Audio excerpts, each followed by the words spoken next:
Star জলসার পর্দায় আসছে নতুন ধারাবাহিক তিলোত্তমা। কিছুদিন আগেই সামনে এসেছে এই ধারাবাহিকের প্রোমো দেখলে এক লকমাতেই মনে হবে এর কাহিনীতে কলকাতার বুকে আরজিকর কাণ্ডে তরুণী চিকিৎসকের নৃশংসভাবে খুনের ঘটনা ছায়া রয়েছে। এই ধারাবাহিকের নাম ভূমিকায় অভিনয় করছেন সুস্মিতা দে। দ্বৈত চরিত্রে রয়েছেন তিনি। দুই বোনের মধ্যে একজন নৃত্যশিল্পী, অন্যজন চিকিৎসক।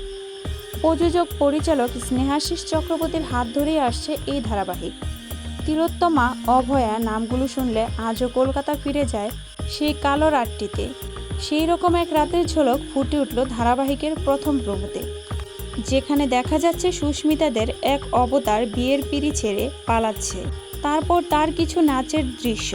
তারপরে সুস্মিতার চিকিৎসক অবতার সামনে আসে। দেখা যায় যে সে জেনে ফেলে কারো গোপন অপকর্মের কথা, আর তারপরেই তাকে মারতে তার পিছনে ছুটে গুন্ডারা। তরুণী চিকিৎসককে ছাদ থেকে ফেলে দেওয়ার দৃশ্য উঠে আসে প্রমোতে। এরপর আবির্ভাব আরেক বোনের অ্যাকশন দৃশ্য, কারিশমা দেখালেন সুস্মিতা। কথার বেশ অনেকদিন পর আবার টেলিভিশনে ফিরলেন সুস্মিতা।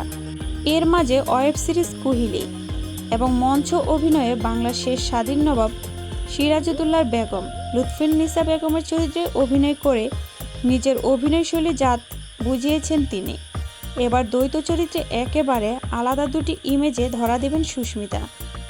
এই ধারাবাহিক নিয়ে সুস্মিতার অনুভূতির কথা জানতে চাওয়া হলে সুস্মিতা বলেন, এই ধারাবাহিকটির সঙ্গে আরজিকর ঘটনার কোনো সম্পর্ক নেই।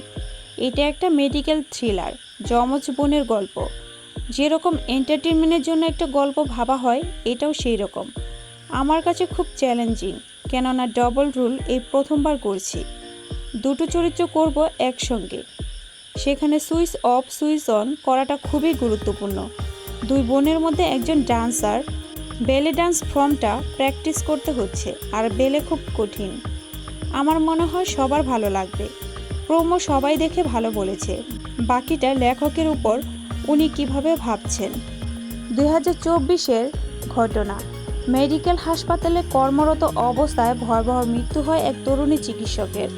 তার মৃত্যুর প্রতিবাদে পথে নেমেছিল গোটা দেশ। দেশের বাইরেও হয়েছে প্রতিবাদ। বাকি যা যা এই ঘটনাকে কেন্দ্র করে ঘটেছে তা সকলেরই জানা। তবে সুস্মিতার কথা অনুযায়ী এই ধারাবাহিকের সঙ্গে আরজিকর কাণ্ডের কোনো সম্পর্ক না থাকলেও কোথাও গিয়ে একটা ছায়া অস্বীকার করার উপায় নেই। এছাড়াও অ্যাকশন দৃশ্যে সাবলীলভাবে অভিনয়ের জন্য শারীরিক কসরত করছেন অভিনেত্রী। তাহলে দর্শক, স্টার জলসার আসন্ন ধারাবাহিক তিলোত্তমাতে অভিনেত্রী সুস্মিতা দেকে ডাবল রোলে দেখার জন্য আপনারা কতটা এক্সাইটেড কমেন্টে জানাতে ভুলবেন না। এই ধরনেরই আরও নিত্য নতুন আপডেট পেতে চ্যানেলটি সাবস্ক্রাইব করে পাশে থাকা বেল আইকনে ক্লিক করে রাখুন।